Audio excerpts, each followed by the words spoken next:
We have an opportunity to present the results of a phase 2 trial from City of Hope. It involves patients with very advanced refractory acute leukemia who receive hematopoietic cell transplantation, sometimes known as bone marrow transplantation. They undergo a conditioning regimen which helps to optimize the cure rates of the transplant, which involves targeted radiation therapy, often termed total marrow and lymphoid irradiation, combined with 2 chemotherapy agents, cyclophosphamide and etoposide. Now, this patient population has very advanced disease. They often cannot be put into a remission with standard approaches. Bone marrow transplant results in general have been very poor, with survival rates and progression-free survival rates less than 20%. Many times, these patients do not undergo a curative transplant because the results are so poor. The regimen that we're going to report on has very encouraging results, showing progression-free survival rates that are superior to what has been reported in the past. This is a phase 2 trial of 74 patients. All the patients had refractory or relapsed acute leukemia. They all underwent bone marrow transplantation.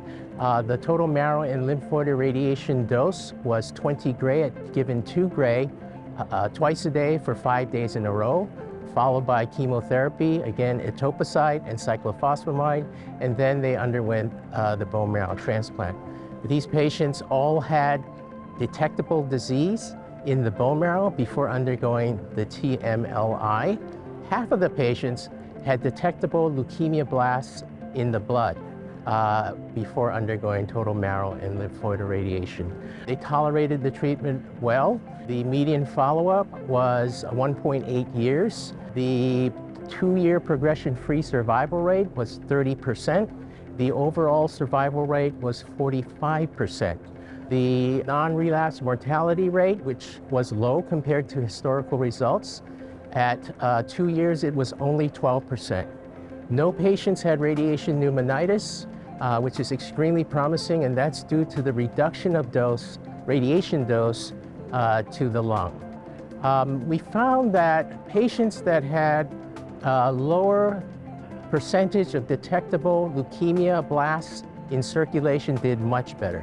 They had a 2 times higher or 2 times lower rate of relapse and a 2 times higher rate of progression-free survival.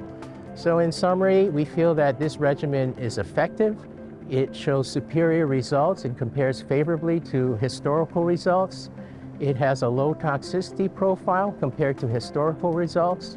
This represents a new regimen that one can offer to a new population of patients that had not benefited from total body irradiation in the past. So that it's an expansion of the use of radiation therapy for bone marrow transplantation in a new area. We feel that this regimen is so promising that we want to move this particular approach to patients with earlier stage disease, those patients that are in remission, and that trial is ongoing. So thank you very much.